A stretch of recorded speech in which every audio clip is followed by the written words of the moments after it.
Hey folks, it's Maxie here and welcome to another episode on TEW2020 with AEW. You join us again for another double helping of Dynamite as we head on the road to Revolution.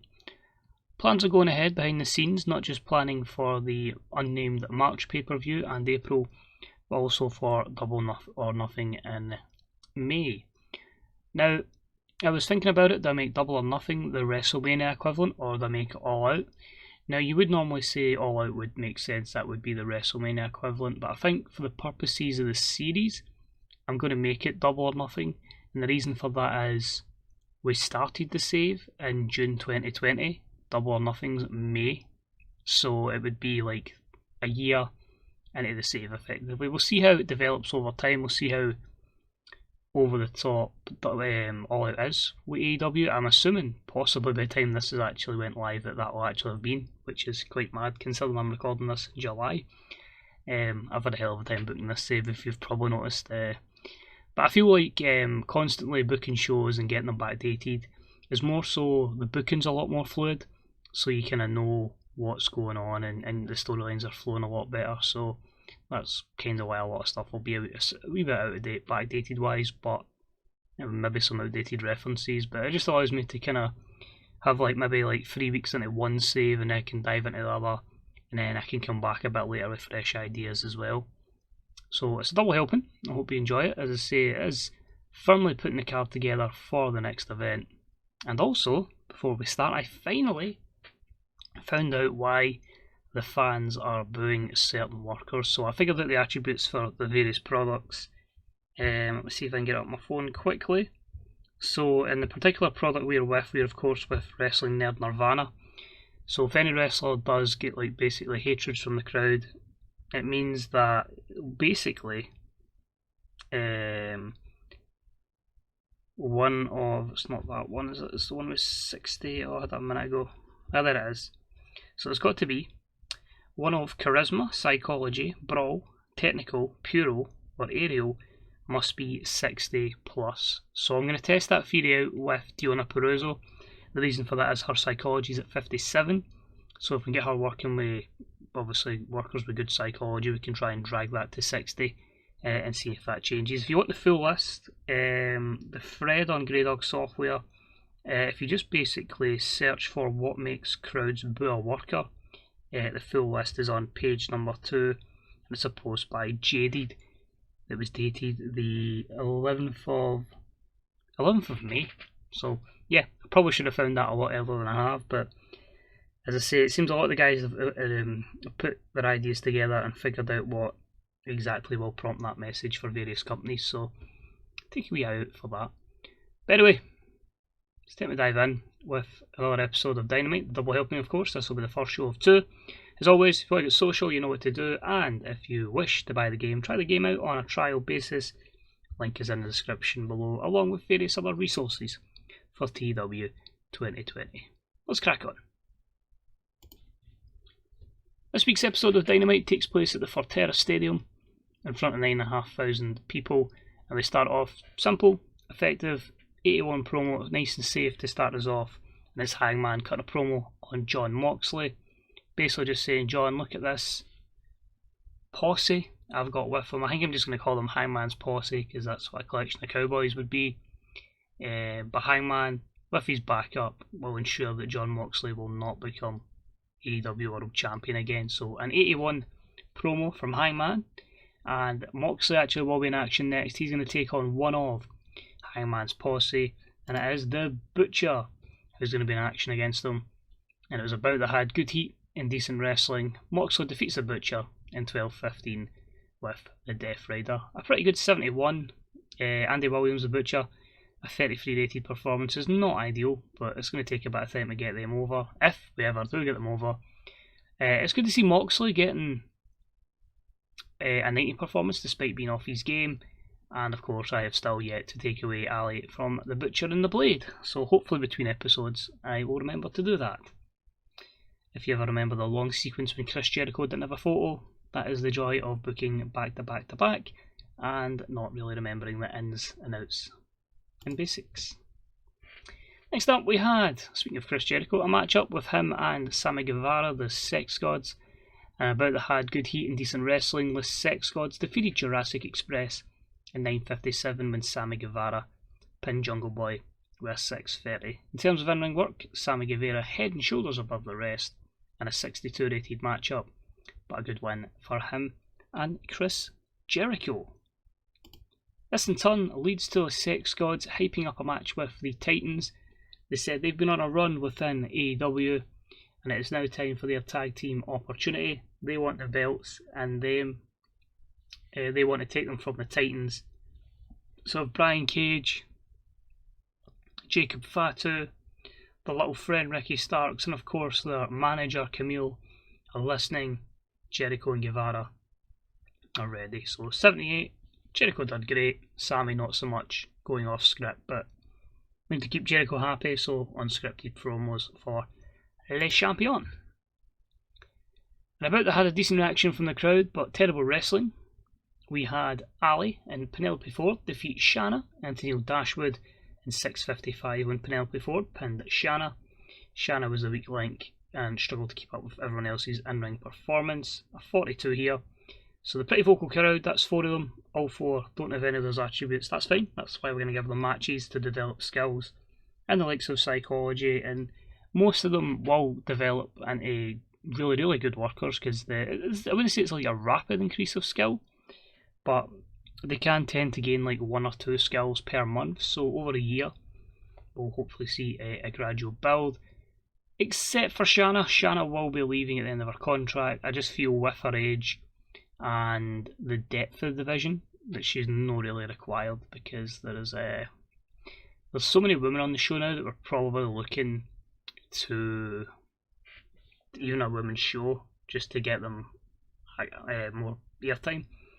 I even might just dedicate the pre-show just to maybe like an hour just fully women's matches to get them on the show and really just to get them developing their skills a wee bit quicker.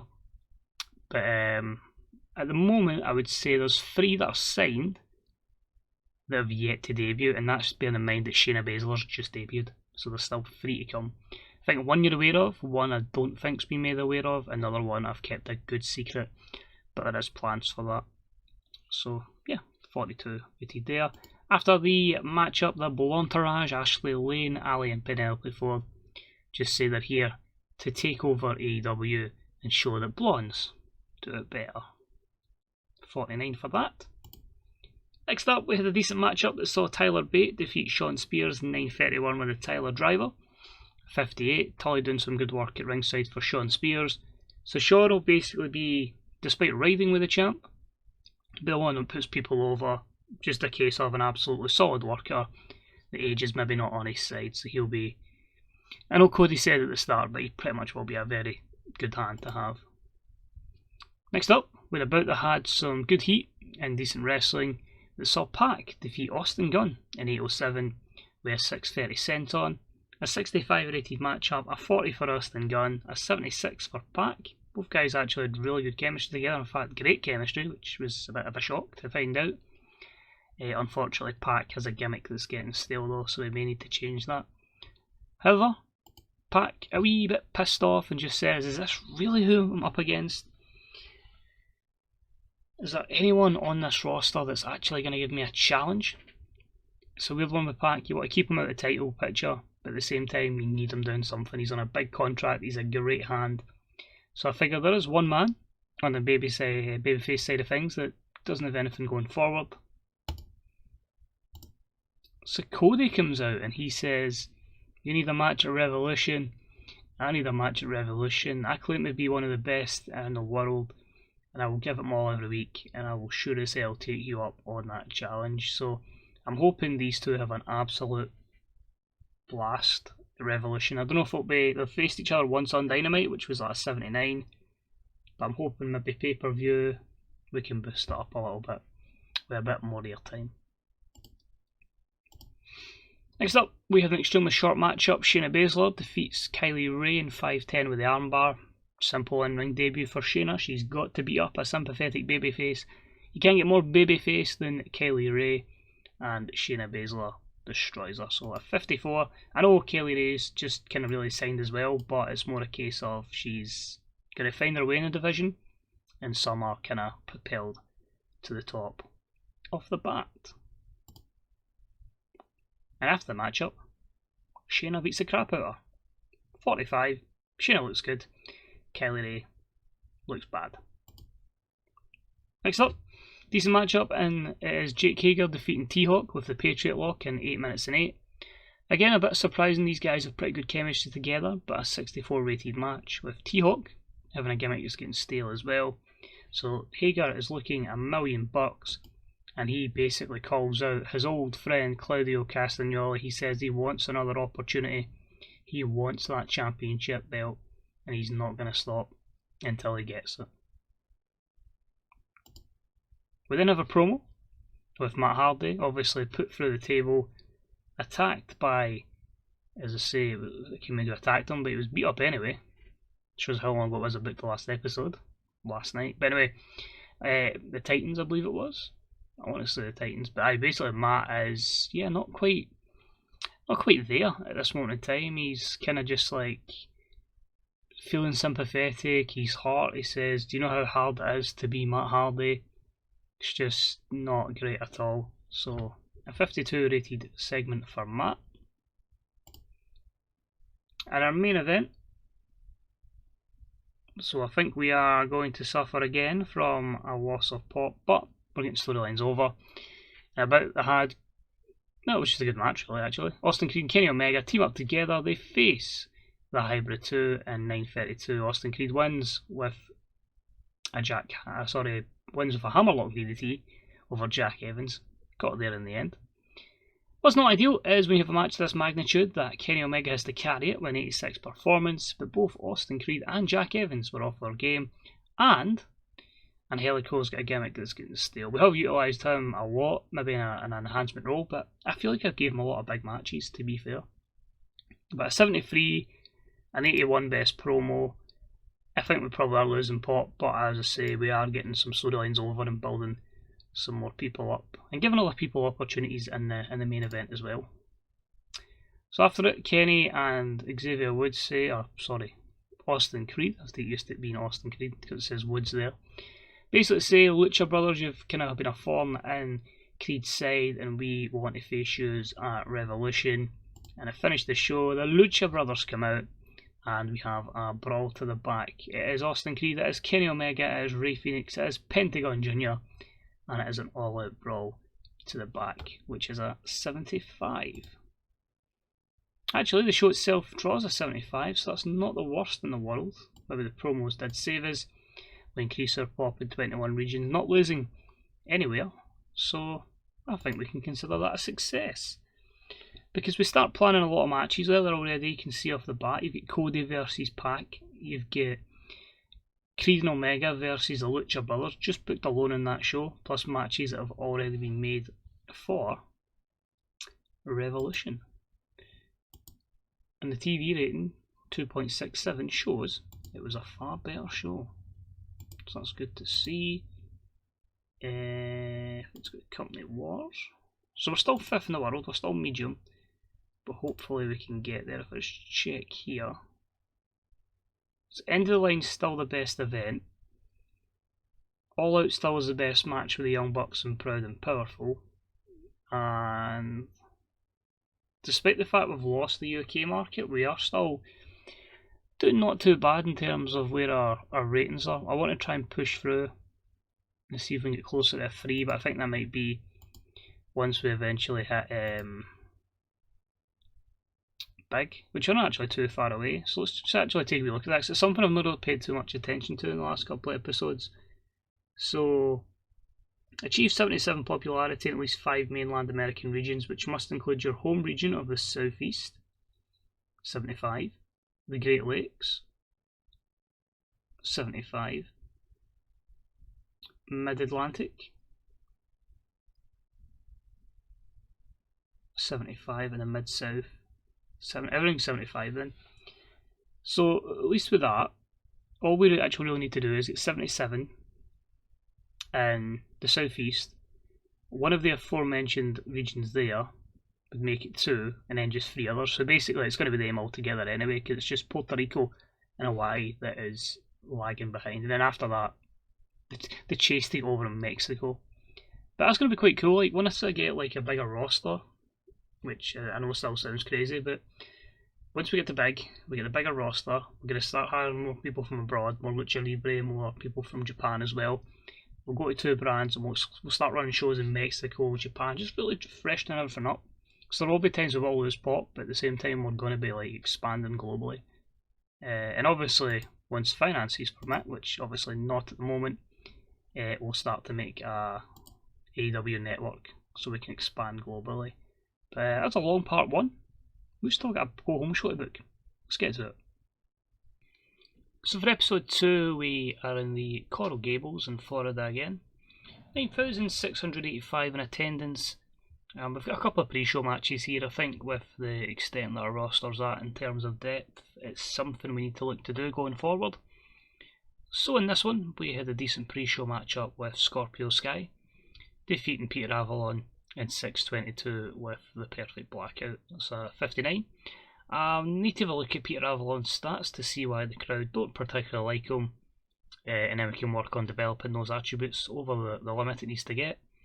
But that's what we'll predominantly use the pre-show for, getting those kind of people into as much action as they can to help their development. So a victory for Scorpio Sky, whose gimmick's getting stale, so we'll maybe look into that in the future. Next up in the pre-show, 6-woman action, and it didn't have much heat and terrible wrestling, is a team of Hikaru Shida, Riho, and Yuka Sakazaki defeated the team of B. Priestley, Jamie Hayter and Leva Bates in 7:50, when Hikaru Shida pinned B. Priestley with the Majo no Ichigeki. Not that easy to say. 46 rated matchups, decent. We can see they're far above Riho, above the rest, and then Hikaru close, but it's again just helping the ladies develop and gaining some momentum with a good victory. Final match in the pre-show, extremely short, Kazarian over Brandon in 4:55 with a Wave of the Future. 42 rated matchup here, a bit disappointing considering that a 59 in-ring for Kazarian, but overall a good win for him. Time for the main show. So we started off with the Lucha Brothers in the ring, and they do not come to blows with Austin Creed and Kenny Omega. They say this is going to take place at Revolution. We'll have our match up there, so just choose to get the hell out of our face, and that was a 77. The reason for that is because Santana and Ortiz come down to the ring and just say, hey here, forget about us, we're a pretty damn good tag team as well. How about, we take out Austin Creed and Kenny Omega, and those 2 punks won't make it to Revolution. So we set up that matchup between Creed and Omega against Santana and Ortiz, and that gets a 70 rated segment. Opening contest of the night had a decent reaction from the crowd, but subpar wrestling as Toni Storm defeated Nyla Rose with Strong Zero. This was a 48. Another simple case of just gaining some momentum for Toni Storm and trying to improve that skill to make the fans take to her. After the match though, she is interrupted by Ashley Lane, the leader of the Blontourage, and a very strong 70 promo here. This is just basically saying at Revolution it will be a 6-woman tag, and it will be the Blontourage of Ashley Lane, Ali and Penelope Ford, and they'll be taking on Chris Statlander, Deonna Purrazzo, and of course Toni Storm. Next up, we had a bout that didn't have much heat and terrible wrestling, and which the crowd viewed as 2 jobbers, as we had Ricky Starks defeat Marco Stunt with a Buster Keaton. Just a 33, Marco off his game. It's just giving Starks victories to get him a bit over with the crowd and to the audience. So we all suffer with this a few times, but it'll be worth it once Ricky eventually gets over. Of course, his stablemates were there, and Cage and Fatu cut their promo, and they just say, Chris Jericho, you may come with a big reputation, but after this Sunday, that reputation is going to be in tatters when the Titans retain the championships and absolutely break Chris Jericho and the rest of the inner circle, including Sammy Guevara. Cody's promo, a 72, well not necessarily a promo, he's basically coming to the ring to scout the next matchup, which will of course see Pac in action, and Pac defeated Trent Beretta in 11:26 with a 6:30 senton. A 76 here, a stellar performance from Pac. I'm going to wait till after the pay-per-view before we fix his gimmick and see what's best for him going forward, but it gives him momentum going into Revolution. They stayed off, they give us our highest promo of an 85, our highest angle, and I am absolutely hoping these two steal the show at AEW Revolution this coming Saturday. That should be a really, really solid matchup. Next up, we had some good heat and decent wrestling as we had Jake Hager defeat Joe Janela with a red, white and blue Thunderbomb. So no submission victory this time for Hager, showing that he can get the 1-2-3 and a 65 rated matchup. Joe Janela, very over, but it's a case of Hager's the man we're pushing at the moment, and he gets the W. This is because he is going to be facing Castagnoli for the TNT Championship, and it just says, you've saw me win by submission, you've saw me win by pinfall, and once it comes to AEW Revolution, you're just going to see me knock you out and take that TNT Championship. So a 60 promo from Jake Hager.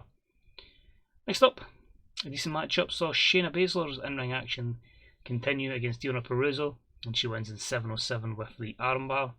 A 59, good to know these two have got great chemistry together. Crowd not thrilled with Purrazzo, we'll keep improving with her, but Baszler, good victory for her, and she looks $1 million going forward.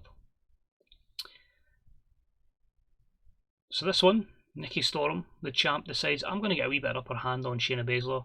So she comes down, she hits her finisher in Shayna Baszler, but Shayna Baszler just shakes it off and goes like, what? So it's basically saying that Nikki Storm's going to this match, she's underdog, Shayna Baszler's just going to laugh off her finisher.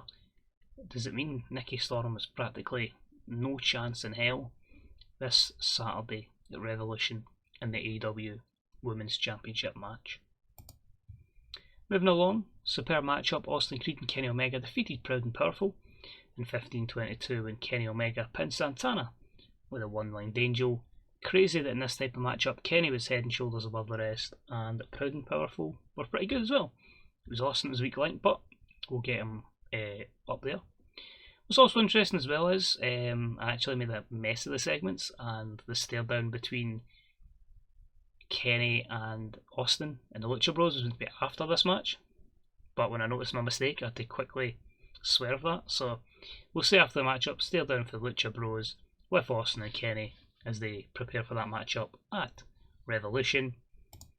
Promo, Mox gets an 82, I was hoping that I'd get me a 90, that'd be my angle covered.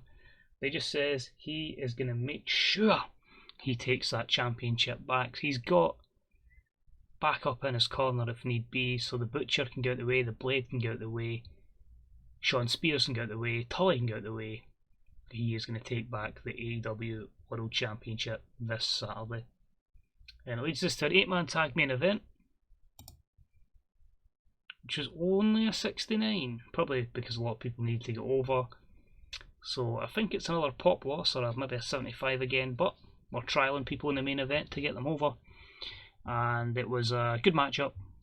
We saw the team of Hangman Page, Sean Spears, the Butcher and the Blade defeat Moxley, Bate and the Young Bucks in 13:48 when Hangman Page pinned Nick Jackson with the Adam's Apple. The Butcher was a weak link with his 36. The Blade's up to a 49, which is good, but you can see the big difference between everybody else and Spears, Blade and the Butcher, so quite a good wee bit off. Spears is getting stale. We'll probably look to change that and we finish the show. Oh, Matt Jackson improves his psychology, that's good with that spot. With Moxley getting a bit of revenge, floors Hangman Page, steals the belt and poses high above him. So just a 73, we always pop in, probably just in the US, but that's too understandable. We're still trial and error with a few things in the main event. At the end of the day, I can't book every show ever with John Moxley in the main event. Other people need to get built to get there.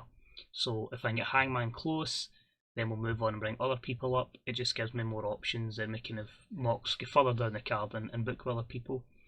But yeah, it's not too bad.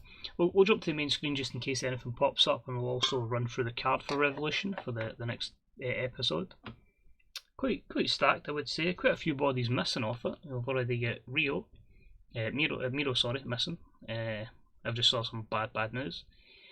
We offered Io Shirai an absolutely massive contract and she's turned us down, and we were favourites. We offered EO $3,000 more in an extra year. So it just shows you, despite the fact you're offering more money, they may stay with the bigger company. So that's frustrating. It will be another 4 years to beat Io Shirai in AEW, but I thought it should have been perfect for the women's division, since most of it is now the WWE division when the event was signed. We also missed out on Rhea Ripley, who I tried to bring in as well. I tried not to sign Ibdi for WWE, but I mean, there's been many that have knocked us back. Drew knocked us back, we offered a big deal to him, but it's just people I feel like are really good wrestlers that would come over and do a job. Anyway, Dynamite was a lot of praise from the feedback from the viewers, so that's good that they're delighted with that. And the only other thing I can add is Io Shirai. There we go. WWE get that deal done quickly. Matt Hardy is unhappy how he's been used recently. Don't you worry, Matt, we'll sort you out going forward. And a 2.42 for Dynamite. So just confirm before we end the episode, your card for Revolution: Statlander, Peruzzo and Storm versus Ashley Lane, Ali and Penelope Ford.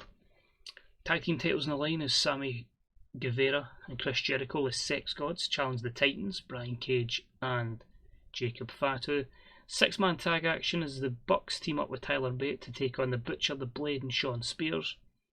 The big grudge match that could be a belter between Cody and Pac.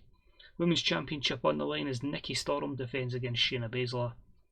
We have the TNT Championship on the line as Claudio Castagnoli defends against Jake Hager. Austin Creed teams up with Kenny Omega to face the Lucha Brothers. And for the AEW World Championship, Jon Moxley aims to take it back as he takes on Adam Hangman Page. So with that, thank you very much for watching. I hope you join us for that pay-per-view. Hopefully it's a good one. And until then, I'm going to go and watch Dynamite, which starts in exactly 3 minutes by the time I finish recording this. And I'll see you for that pay-per-view. Cheer about, enjoy your day.